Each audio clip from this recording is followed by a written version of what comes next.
Ibu, Bapak, adik, kakak, saudara-saudara yang terkasih dalam Tuhan, bagaimana hari kemarin? Kita kemarin sudah merenungi tentang iman kita, sejauh mana kita sudah tumbuh seperti diharapkan Tuhan. Dan kita akan melanjutkan triduum kita hari ini dengan melihat lebih jauh. Apa yang sebenarnya menyebabkan kita tidak tumbuh? Atau bahkan dalam arti tertentu tidak berbuah, tidak tumbuh dan hanya menjadi rimbun. Itulah obesitas yang akan kita renungkan supaya dengan demikian kita bisa menghindarinya, atau kalau toh kita pernah mengalami itu, kita bisa dalam arti tertentu berusaha untuk menguranginya. Tetapi supaya kita semakin mampu dan dimampukan Tuhan untuk memahami kehendak-Nya, mari kita bersama-sama membuka hati, menghadapkan jiwa dengan berdoa singkat. Dalam nama Bapa dan Putra dan Roh Kudus, amin. Allah Bapa yang Maha Pengasih, kami sekali lagi bersyukur atas rahmat kehidupan dan rahmat iman yang Kau berikan kepada kami. Engkau menyertai kami, tapi juga memanggil kami, supaya kesertaan-Mu dapat sungguh-sungguh membuat iman kami tumbuh dan berbuah. Tetapi kami percaya dan kami sadari bahwa kami belum tumbuh sungguh-sungguh seperti yang Kau kehendaki, apalagi berbuah banyak seperti yang menjadi cita-cita kami. Maka bimbinglah kami ya Tuhan, supaya kami di hari-hari yang akan datang bisa tumbuh dan berbuah lebih baik lagi, dengan menyadari apa yang terjadi di dalam hidup rohani kami, di mana kami hanya rimbun, di mana kami hanya gemuk, tetapi sebenarnya kurang sehat. Maka tentu saja kami berharap bahwa dengan menyadarinya, kami dapat menghindari dan dapat menguranginya, dan dengan demikian iman kami dapat sungguh-sungguh memberikan hubungan yang lebih baik dengan Engkau sendiri. Kami menyadari kekuatan dan panggilan-Mu, dan kami berbuah menjadi berkat bagi sahabat, kerabat, dan masyarakat, demi kemuliaan-Mu kini dan sepanjang masa. Amin. Dalam nama Bapa dan Putra dan Roh Kudus. Amin. Mas saudara terkasih, tanpa perlu panjang lagi pengantarnya, kita akan melanjutkan sedikit renungan kita dengan sharing saya terkait dengan yang namanya obesitas rohani. Seperti tadi sudah saya katakan bahwa obesitas itu adalah kegemukan. Tetapi kali ini adalah kegemukan secara rohani. Maka seperti kemarin, supaya renungan kita bisa lebih gampang diikuti, saya ingin share screen, dan dengan gambar-gambar yang saya harap bisa mendukung renungan kita, saya beri judul rangkaian gambar ini dengan kata obesitas rohani. Dan ketika kita mendengar kata obesitas, tentunya kita tahu bahwa obesitas itu adalah lebih daripada sekedar overweight, kegemukan dalam arti yang lebih luas lagi. Tapi kali ini bukan kegemukan jasmani, melainkan kegemukan rohani. Lalu apa hubungannya dengan kemarin? Sudah saya katakan juga tadi bahwa kegemukan itu dalam arti iman kita itu ya hanya tampak rimbun saja, tampak seperti tumbuh tetapi tidak berbuah. Mengapa? Karena mungkin dan kemungkinan besar rimbun itu karena salah tumbuhnya. Dengan kata lain, bahwa seperti juga nanti akan saya tunjukkan bahwa obesitas itu gemuk tapi tidak sehat. Karena apa? Salah tumbuhnya. Ada yang mengatakan bahwa efek dari makanan itu bukan hanya efek samping, tapi juga efek depan, gitu kan? Karena biasanya obesitas itu terkait dengan bagaimana tumbuh ke depan. Nah, apa sih obesitas itu sebenarnya? Kita tahu bahwa obesitas adalah ketika yang namanya lemak itu ternyata menempel dan membuat tubuh kita itu ternyata tidak sehat. Tampaknya gemuk, tetapi tidak sehat. Nah, ketika kita berbicara obesitas rohani, maka disinilah saya mau mengingatkan saja, karena saya andaikan bahwa Ibu Bapak dan saudara-saudara terkasih sudah tahu tentang manusia. Di dalam pemahaman kita sebagai orang Kristiani, manusia itu terdiri dari 3 dimensi. Dimensi itu berarti saling melengkapi, bukan terdiri dari 3 elemen, tapi 3 dimensi. Apa itu pandangan iman Kristiani? Salah satunya tercermin di dalam apa yang dikatakan oleh Santo Paulus dalam suratnya kepada umat di Tesalonika, yang pertama, bab 5 ayat 23. Santo Paulus mengatakan begini, semoga Allah damai sejahtera menguduskan kamu seluruhnya, dan semoga roh, jiwa, dan tubuhmu terpelihara sempurna dengan tak bercatat pada kedatangan Yesus Kristus Tuhan kita. Yang mau saya garis bawahi adalah kata roh, jiwa, dan tubuhmu. Jadi di dalam diri manusia ada roh, ada jiwa, ada tubuh. Dalam bahasa Inggris, spirit, soul, and body. Nah, di mana bedanya? Begini, saya kadang-kadang memakai kata yang berima, artinya berakhiran sama supaya gampang atau enak didengar. Bukan roh, jiwa, tubuh, tapi sukma, jiwa, raga. Tapi sekaligus di sini saya mau menunjukkan apa bedanya roh dan jiwa. Orang sering mengatakan bahwa jiwa dan roh itu sama. Mboten, kata bahasa Jawa. Begini bedanya. Kalau tubuh jelas ya, raga. Tapi jiwa adalah yang dipelajari psikologi. Jadi itu ilmu jiwa. Psikologi adalah ilmu jiwa. Tapi bukan ilmu roh. Karena apa? Yang dipelajari psikologi adalah jiwa dalam arti juga pikiran kita, juga mental kita, batin kita, dan juga emosi-emosi kita. Jadi sesuatu yang tidak kelihatan dibanding dengan tubuh tentunya, dan itu adalah jiwa. Bagi orang beriman, manusia itu juga mempunyai dimensi yang ketiga, yaitu dimensi rohani, dimensi spiritual. Jadi di dalam diri manusia ada roh, bukan hanya sekedar jiwa.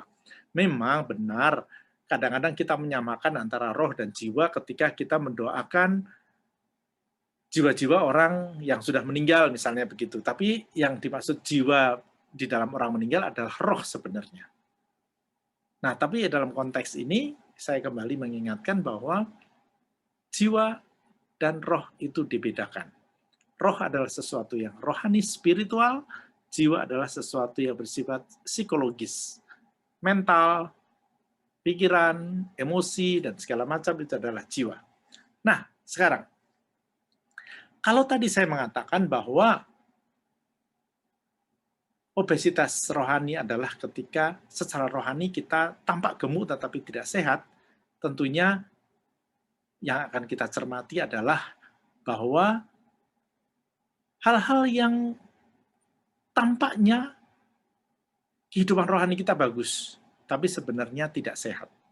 Tapi sebelum itu, inilah sedikit beberapa gambaran untuk lebih memperjelas secara visual apa itu roh, jiwa, dan tubuh. Ya, ada yang membedakan begini. Ini tadi soul itu adalah terkait dengan jiwa, itu emotion, affection, reason, imagination, logika. Kalau body atau raga atau tubuh, fisik, itu mendengar, menyentuh, membaui, melihat, merasakan, nah gitu kan, beda.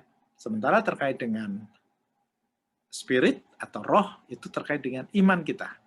Hidup rohani yang ditopang oleh iman sebenarnya. Karena memang kalau kita sedikit membedakan antara para psikolog yang beriman dan tidak beriman, yang tidak beriman ya hanya membedakan bahwa manusia itu hanya ada jiwa dan raga, tidak ada dimensi spirit. Tapi bagi yang beriman tentunya ada yang lebih dalam lagi. Nah, ini juga sama. Maka sekarang, Obesitas rohani sekali lagi adalah hidup rohani yang tampak gemuk, tampak sehat, tapi sebenarnya tidak sehat. Dan dalam bahasa yang lain tidak berbuah seperti yang dikehendaki Tuhan. Apa itu konkretnya? Nanti saya akan memberikan beberapa contoh, tapi kembali apa yang saya garis bawahi adalah tampak gemuk, tampak sehat, tampak baik-baik saja. Tapi kata tampak ini menunjukkan bahwa bukan tidak mungkin ada sesuatu yang masih salah. Karena apa? Pohon dilihat dari buahnya. Kalau memang ternyata kita kelihatan hidup rohaninya bagus, banyak kegiatan di gereja, tetapi ternyata seperti kemarin saya katakan, buahnya tidak kelihatan, nah, bukan tidak mungkin, inilah. Ibarat pohon hanya rimbun, ibarat manusia hanya tambun. Maaf, saya tidak ngomong fisik, tapi tadi kan rimbun dan tambun itu kan secara puisi jadi lebih bagus. Nah, baik. Obesitas rohani ini sedikit lebih dalam atau sedikit lebih secara waktu lebih lama daripada sekedar kemunafikan. Karena kalau kemunafikan adalah sesuatu yang terjadi pada saat itu, sementara kalau obesitas adalah suatu pola yang sudah terjadi dan kadang-kadang tidak disadari atau sudah menumpuk, gitu kan? Inilah yang pentingnya mengapa kita perlu refleksi, karena kalau tidak direfleksikan ya nggak akan kelihatan bahwa itu tidak sehat. Lemak yang menumpuk di dalam tubuh kan harus tanda petik diperiksa baik-baik apakah lemak yang baik atau yang tidak. Maka sekali lagi obesitas itu lebih dalam daripada kemunafikan. Kita tahu bahwa munafik itu berarti pura-pura, munafik itu melakukan sesuatu yang sebenarnya tidak seperti itu. Nah, kalau itu kemudian menjadi pola, dan akhirnya tidak disadari, jadilah obesitas. Saya mencoba membandingkan obesitas rohani dengan obesitas raga, fisik, tubuh lebih dahulu. Penyebab obesitas yang biasa dibedakan penyebab eksternal dan penyebab internal. Penyebab yang eksternal tentunya makanan yang masuk, yang tidak sehat. Mengapa? Kita makan junk food, kita makan minuman bersoda, minuman keras juga. Nah, ini makanan yang tidak sehat. Karena kita hanya mencari yang enak, bukan yang sehat. Dan sekarang ini sangat lazim, bukan? Makanan-makanan instan itu kan sebenarnya tidak sehat, tapi enak-enak banget, ngangeni, numani, bahasa Jawa. Tetapi apa yang terjadi? Obesitas. Dan tentunya itu juga terkait dengan penyebab internal, karena kita tidak bisa mengontrol diri. Mencari yang enak tadi sebenarnya bisa dikontrol, kan? Tetapi karena sudah ketagihan, nah, lalu tidak bisa dikontrol lagi. Apa yang terjadi? Obesitas tubuh. Maka dengan demikian, obesitas rohani pun agak-agak mirip. Penyebab obesitas rohani itu juga disebabkan oleh makanan rohani yang tidak sehat. Bahkan makanan rohani yang saya maksud adalah segala macam kegiatan-kegiatan atau doa-doa juga yang kalau kemudian kita cermati nggak sehat. Karena kita hanya mau mencari yang nyaman, mencari yang enak, mencari yang menggembirakan. Lalu ya seolah-olah kita itu hidup rohaninya bagus, tetapi kalau dilihat lebih jauh, sebenarnya enggak. Nah, apa kriterianya? Nanti akan saya tunjukkan. Penyebab yang kedua adalah penyebab internal juga, yaitu karena kita nggak bisa mengontrol diri. Didorong motivasi mencari kepuasan fisik dan batin semata-mata. Tadi sudah saya katakan, hidup rohani adalah hidup yang terkait dengan spiritual. Spirit. Maka yang dipentingkan adalah roh. Tetapi kalau kemudian kegiatan kita itu justru untuk mencari kepuasan fisik dan jiwa saja, hanya yang menggembirakan saja, menyenangkan saja, maka lalu menjadi tidak sehat. Ini penyebab obesitas rohani. Nah, supaya tadi apa itu obesitas menjadi lebih kelihatan, ukurannya apa, kegiatan-kegiatan atau makanan rohani yang sehat itu seperti apa, mari kita lihat apa yang sebenarnya Tuhan kehendaki di dalam hidup kita sebagai manusia beriman. Kita harus ingat apa yang ditunjukkan oleh Yesus. Jangan lupa bahwa Yesus adalah jalan, kebenaran, dan kehidupan, bukan? Yesus adalah jalan, dia memberikan contoh bagaimana menempuh cita-cita hidup rohani yang tertinggi. Apa itu hidup rohani yang tertinggi adalah jadilah kehendakmu. Loh kok bahasa Arab? Ya nggak apa-apa, ini bahasa Arab. Ini doa Bapa kami. Cuma ditulis di dalam secara kaligrafi dalam bahasa Arab.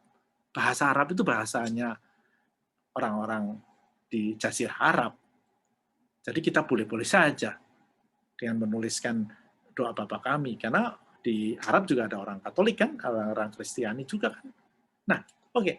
Saya tidak ngomong di situ sekarang. Saya ngomong tentang cita-cita kita sebagai pengikut Kristus. Sebagai orang beriman, seperti ditunjukkan oleh Yesus adalah jadilah kehendak Tuhan. Satu-satunya yang manusia yang bisa mengatakan itu pertama kali adalah Bunda Maria, bukan? Aku ini hamba Tuhan, terjadilah padaku menurut perkataanmu. Yesus sendiri dengan kata-katanya, dengan ajarannya, dan dengan apa yang dia lakukan, dia juga melaksanakan kehendak Bapa. Jadi, sekali lagi, inilah cita-cita kita sebagai orang Kristiani. Karena di dalam melaksanakan kehendak Bapa itu akan ada kebahagiaan. Di dalam Injil Lukas dikisahkan bagaimana ada seorang ibu yang melihat Yesus, lalu di kerumunan ketika Yesus mengajar, masih ingat bukan? Mengatakan, wah pasti ibumu yang melahirkan kamu, yang mendidik kamu pasti bangga banget, pasti bahagia. Melihat anaknya ganteng, anaknya terkenal, anaknya dipuja-puja orang, pasti bahagia. Yesus mengatakan apa? Yang berbahagia ialah mereka yang mendengarkan firman Allah dan yang memeliharanya. Jadi bukan kebahagiaan itu lebih daripada sekedar bangga, lebih daripada sekedar menyenangkan. Tapi ketika melaksanakan kehendak Bapa, akan ada kebahagiaan. Maka itulah cita-cita tertinggi kita sebagai orang Kristiani. Seperti juga dikatakan Yesus, bukan? Secara tidak langsung ketika mengatakan kasihilah Tuhan Allahmu dengan segenap hatimu, dengan segenap jiwamu, dengan segenap akal budimu. Itu menunjukkan bahwa kita harus sungguh-sungguh menerima Bapa itu seutuhnya di dalam diri kita. Banyak sekali sabda yang lain yang bisa saya kutip sebenarnya, tapi waktu kita terbatas, tapi banyak sekali yang dikatakan Yesus bahwa makananku adalah melaksanakan kehendak Bapa. Dan itulah sekali lagi yang ditunjukkan Yesus sebagai jalan yang akhirnya menemukan kebenaran dan kehidupan. Kita mengikuti Yesus. Di sana kita berjumpa dengan kebenaran dan kehidupan yang di dalam bahasa yang lain adalah kebahagiaan sejati. Nah, kalau itu cita-citanya seperti itu, yang tidak mengarah ke sana, itulah yang tidak sehat. Kehidupan rohani yang hanya mencari yang terkait dengan fisik, terkait dengan jiwa saja, itu yang tidak sehat. Sebelum saya menunjukkan ciri-ciri obesitas rohani, mari kita lihat beberapa indikasi apakah kita sudah melaksanakan kehendak Tuhan atau belum. Dan ini penting supaya kita bisa lebih paham bahwa ya ternyata kita masih jauh dari sana. Karena kita masih memikirkan diri sendiri. Nah, disitulah nanti akan menjadi penyebab dari yang namanya obesitas. Tapi mari kita kembali, apa sih indikasi dari melaksanakan kehendak Tuhan atau tidak melaksanakan kehendak Tuhan? Yang pertama, kalau Anda ditanya, siapakah Allah Bapa bagimu? Bagiku. Wah, tentu saja Allah Bapa adalah Allah yang menciptakan langit dan bumi, Allah yang menciptakan semua manusia, Allah yang menghadirkan Yesus menebus manusia, yang kemudian menyelamatkan manusia, mengampuni manusia berdosa. Nah, biasanya orang berhenti di sana, bukan? Mengapa saya katakan berhenti di sana? Orang tidak spontan menjawab yang lebih dalam. Mengapa saya katakan tidak spontan? Itu berarti harus ditanya. Yes. Tapi kalau kemudian harus ditanya, dan digali, maka sebenarnya kebanyakan dari kita hanya memahami Allah Bapa itu Allah yang menyenangkan kita, yang menghibur, yang memeluk, yang mengampuni, yang menyehatkan, yang menjaga, yang melindungi. Nah, nanti dulu. Padahal Bapa adalah Bapa yang juga sangat baik, sangat bijaksana, sangat tahu kebutuhan kita, bukan? Itu berarti ketika Yesus mengatakan, aku adalah guru dan Tuhanmu, maka Allah Bapa adalah juga guru. Nah, guru berarti juga mendidik. Mendidik berarti memberikan ujian. Ya kan sederhana logikanya. Kita sering lupa bagian ini karena kita mengira bahwa hal-hal yang tidak menyenangkan itu hukuman Tuhan. Bahkan bukankah kita suka kadang-kadang dulu waktu awal-awal pandemi suka jangan-jangan ini kita dihukum Tuhan. Nah, kalau orang itu melihat tidak secara positif hal-hal yang tidak menyenangkan, tidak yang mengecewakan kita, lalu seolah-olah Tuhan meninggalkan kita, sebenarnya kita belum sungguh melaksanakan kehendak Bapa. Yesus sendiri memberikan contoh, bukan? Ketika mengatakan bahwa biarlah cawan ini berlalu daripadaku, bukan kehendakku ya Bapa yang terjadi, tapi kehendakmu. Nah, berarti melaksanakan kehendak Bapa adalah juga melaksanakan yang tidak menyenangkan, bukan hanya yang menyenangkan saja. Ini indikasi pertama. Apakah kita sudah melaksanakan kehendak Bapa dan menerima Bapa dengan seluruh hati, seluruh jiwa, dengan seluruh akal budi apa enggak? Indikasi kedua, kalau Anda berdoa, apa sih yang dilakukan kalau kita berdoa? Habis membuat tanda salib, apa yang dilakukan?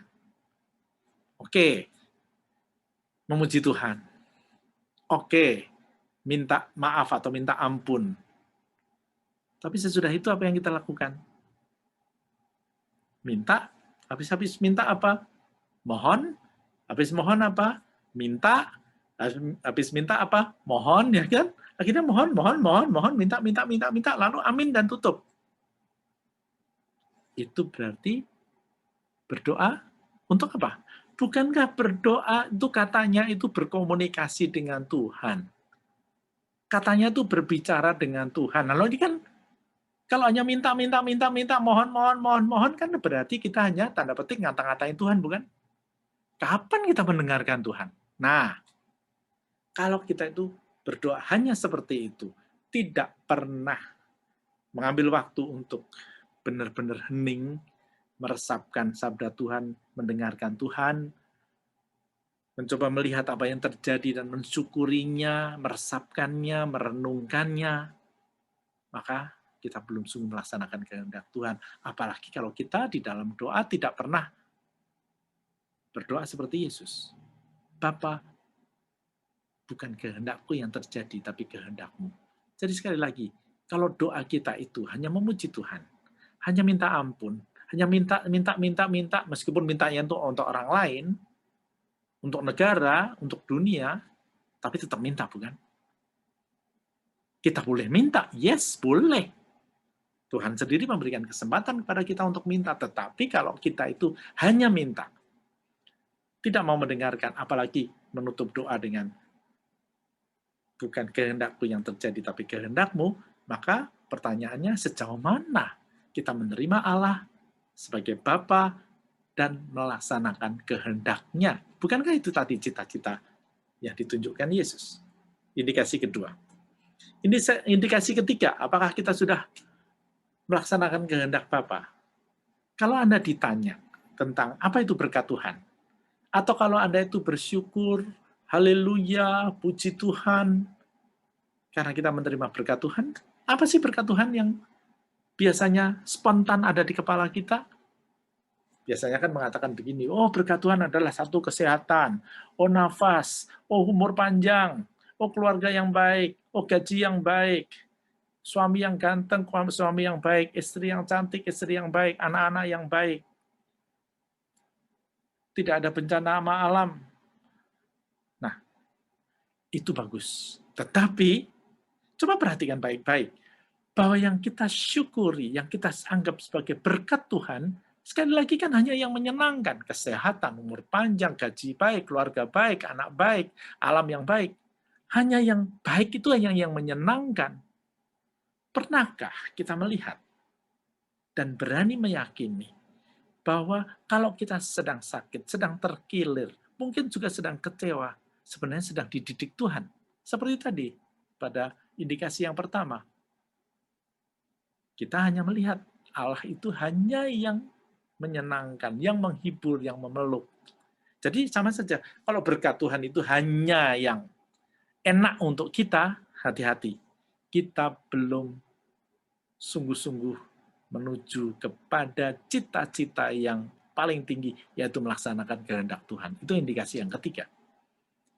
Indikasi yang keempat, apakah Anda pernah marah pada Tuhan?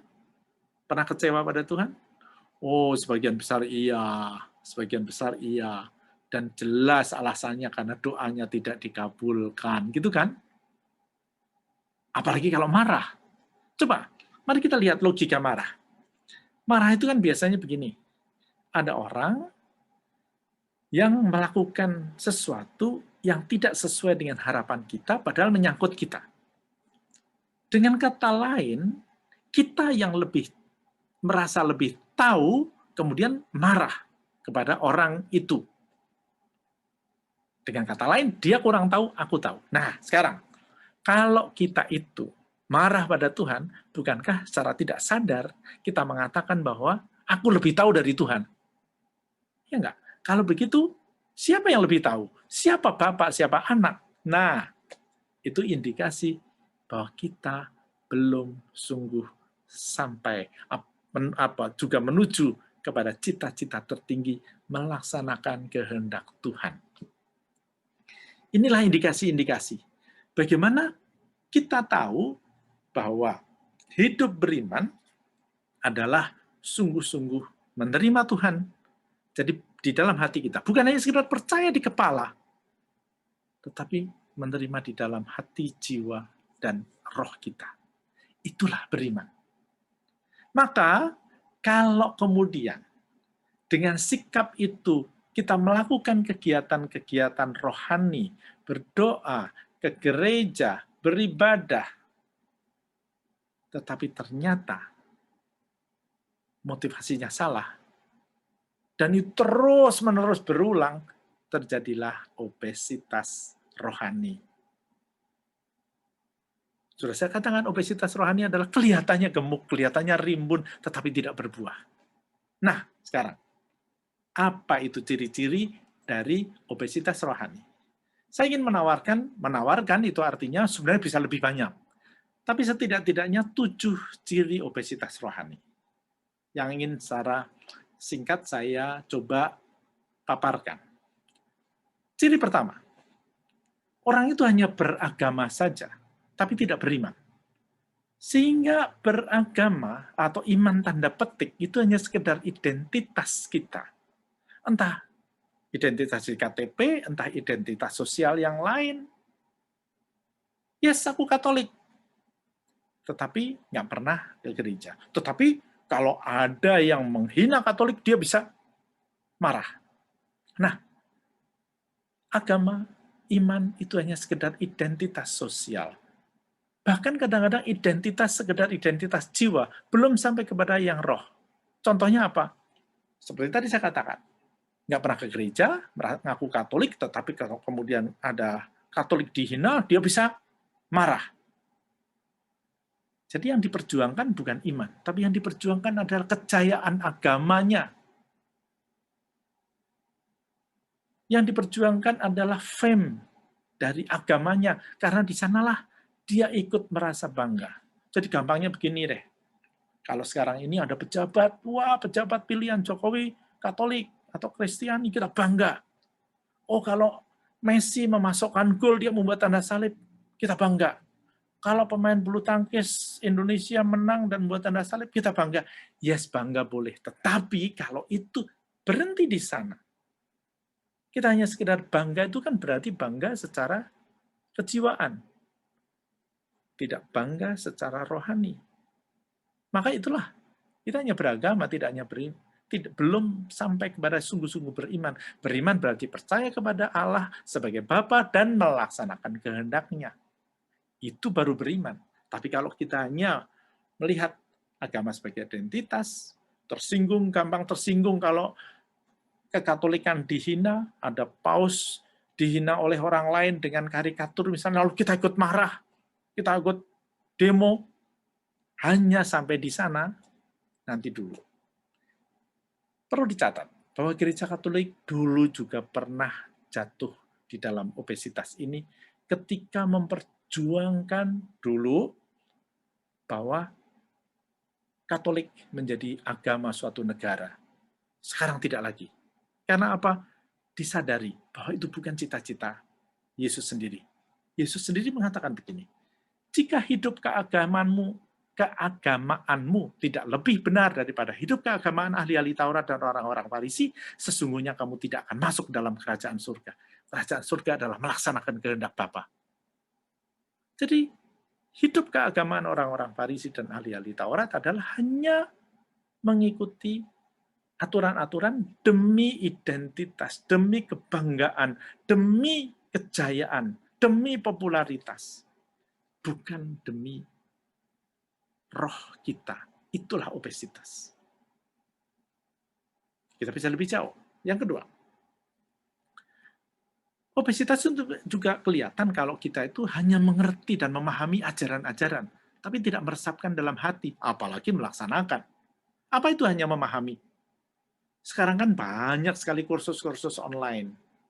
Kursus kitab suci lah, kursus spiritual lah. Ya kan, banyak banget. Doa-doa banyak sekali, doa rosario hampir tiap malam di mana-mana. Pendalaman iman, pendalaman rohani.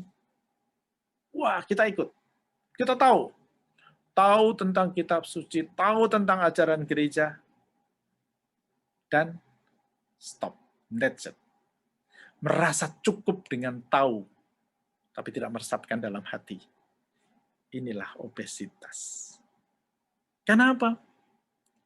Sebenarnya Tuhan pun mengatakan bahwa kita perlu sungguh-sungguh memasukkan dalam hati. Nanti saya kutipkan ayatnya, tetapi ini terkait dengan ciri yang ketiga dari obesitas. Yaitu seperti tadi, ada yang cukup tahu tapi tidak melaksanakan. Atau melaksanakannya tapi dilandasi dengan rasa takut. Takut itu adalah ketika merasa bahwa nanti kalau tidak melaksanakan, Tuhan akan menghukum. Tidak ke gereja hari Minggu, nanti takut Tuhan menghukum. Nanti kita celaka, nanti kita kena corona. Kalau tidak berdoa rosario malam hari, kita takut nanti doa kita tidak dikabulkan. Ada ketakutan. Ini obesitas. Karena apa? Tuhan nggak pernah memberikan atau menakut-nakuti. Tuhan kita bukan Tuhan yang penghukum, bukan? Sama saja. Ketika, kalau mau sedikit lebih jauh, kita banyak beribadah, tapi tidak memberikan kesaksian hidup. Artinya ibadah-ibadah gitu ya ibadah yang hanya dilapis luar saja. Karena kita tidak memberikan kesaksian hidup, tidak masuk di dalam hati, lalu memberikan buah roh, damai, sukacita, kesabaran, kelemah lembutan, penguasaan diri, dan segala macam itu. Kalau ternyata itu tidak ada, dan kita rajin ibadah, kita tetap cemberut setiap hari, tetap marah-marah setiap hari, tetap emosional, nah jangan-jangan kita masuk pada dimensi obesitas yang ketiga ini. Apa kata Yesus? Yesus pernah mengatakan, bukan setiap orang yang berseru kepadaku, Tuhan, Tuhan akan masuk dalam kerajaan surga, melainkan dia yang melakukan kehendak Bapakku yang di surga. Jadi bukan hanya yang sekedar, wow, memuji-muji Tuhan. asal percaya kepada Tuhan Yesus Kristus akan menebus saya, menyelamatkan saya. Tidak, tidak. Tuhan minta supaya itu meresapkannya di dalam hati, di dalam jiwa, dan kemudian melaksanakannya. Itulah kerajaan surga, itulah keselamatan sejati. Maka kalau kita itu hanya tahu, hanya ngerti, itu yang saya samakan dengan yang menyebut Tuhan, Tuhan. Karena kadang-kadang ada yang mengatakan, ya sejauh kita sudah menerima Yesus di dalam hati, kita pasti akan selamat. Nanti dulu. Dalam hati itu sampai ke roh kita atau apa enggak. Kalau hanya sampai di jiwa, hanya sekedar kebanggaan, nah disitulah yang terjadi. Oke, yang keempat, saya lanjutkan. Kalau terjadi, ada motivasi yang tanda petik egois di dalam doa kita, ibadah kita, juga pelayanan kita, maka itu juga obesitas. Karena kita kadang-kadang beribadah itu mau mencari yang mengasyikkan, mengembirakan. Kita berdoa rajin demi kekayaan. Kita berderma, motivasinya kekayaan. Karena katanya kalau kita menyumbang 1, nanti Tuhan akan memberikan 10. Walah, kok kayak dagang aja, kayak barter aja. Tuhan kita bukan pedagang. Kita rajin berdoa supaya mendapatkan kesembuhan, supaya terhindar dari corona. Seperti kalau ada KRK, penyembuhan berbondong-bondong. Nanti dulu, jangan-jangan ini obesitas. Karena motivasinya adalah fisik, motivasinya adalah jiwa, bukan roh. Roh adalah kalau kita berdoa, membuka hati pada Tuhan. Kalau kita beribadah, kita sungguh-sungguh meresapkan kehadiran Tuhan. Bukan untuk motivasi yang lain. Demikian juga pelayanan. Kalau kita melayani hanya demi pujian orang, demi eksistensi kita, demi popularitas kita, nanti dulu, itu bukan pelayanan. Itu mencari diri sendiri. Itulah egois. Maka dengan kata lain, ini ada pamrih. Orang melaksanakan kehendak Tuhan, tapi bukan demi Tuhan, tapi demi diri sendiri. Ada pamrih. Sama seperti tadi, kalau kita berdoa itu hanya minta, minta, dan minta. Rajin beribadah, tapi kepentingannya duniawi. Bukan hanya untuk mendapatkan stipendium, tetapi juga seperti tadi, popularitas, pengakuan orang lain, merasa hebat, merasa berarti, tanda petik menjadi pejabat di dalam paroki, dalam organisasi, tapi demi fame. Itu bukan pelayanan, itu bukan doa, itu bukan ibadah yang sehat. Yes, itu doa, itu ibadah, itu pelayanan, tapi bukan yang sehat, yang tentunya akan berujung pada obesitas. Bukankah Yesus berkali-kali mengatakan, jika engkau memberi sedekah, janganlah diketahui tangan kirimu apa yang diperbuat tangan kananmu. Berikan. Nggak usah punya motivasi, oh Tuhan akan membalas lebih banyak lagi. Itu namanya berdagang dengan Tuhan. Tuhan kita itu bukan pedagang, Tuhan itu Bapa. Atau ini keras sekali kata-kata Yesus. Hati-hatilah terhadap ahli-ahli Taurat yang suka berjalan-jalan memakai jubah panjang dan suka menerima penghormatan di pasar, yang suka duduk di tempat terdepan di rumah ibadat dan di tempat terhormat dalam perjamuan, yang menelan rumah janda-janda, sedang mereka mengelabui mata orang dengan doa yang panjang-panjang. Mereka ini pasti akan menerima hukuman yang lebih berat. Mengapa? Ini bukan sekedar munafik. Kalau itu sudah menjadi pola, wah kita bangga menjadi aktivis di paroki. Kalau ada upacara paroki kita duduk di depan. Lalu kalau ada pergantian pengurus kita nggak pernah mau diganti. Atau kalau ada orang muda atau yang lebih muda yang lebih menonjol, kita udah mulai sakit hati, mulai iri. Nah, ini tanda-tanda obesitas. Pelayanan kita, doa kita tidak lebih daripada ahli-ahli Taurat. Obesitas rohani. Kegiatannya kelihatannya rohani, tetapi hanya mempergemuk, menambah lemak di dalam jiwa dan di dalam tubuh kita, bukan untuk makanan roh kita. Inilah obesitas. Sama saja kalau kita berdoa, bukan? Lagi pula dalam doamu itu jangan bertele-tele seperti kebiasaan orang yang tidak mengenal Allah. Mereka menyangka bahwa karena banyaknya kata-kata doanya akan dikabulkan. Apa yang mau saya katakan adalah seperti tadi, doa itu hanya minta, minta, minta, minta. Wah, rajin novena sana, novena sini. Novena Tiga Salah Maria, novena Fransiskus, KRK. Mengira bahwa doa-doa itu akan membuat dia menjadi lebih dekat dengan Tuhan. Kalau motivasinya adalah seperti tadi, mencari kesembuhan, mencari kekayaan, mencari popularitas, hati-hati.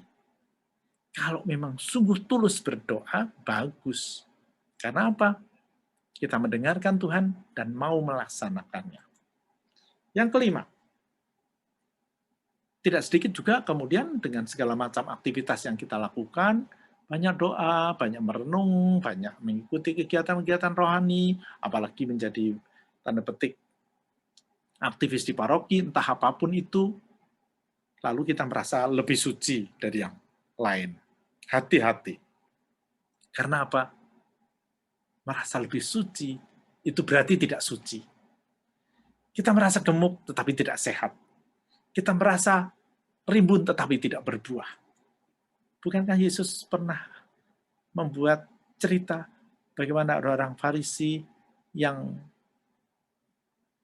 pergi ke tempat ibadah, dan di lain pihak juga ada seorang pemungut cukai yang juga ke tempat ibadah?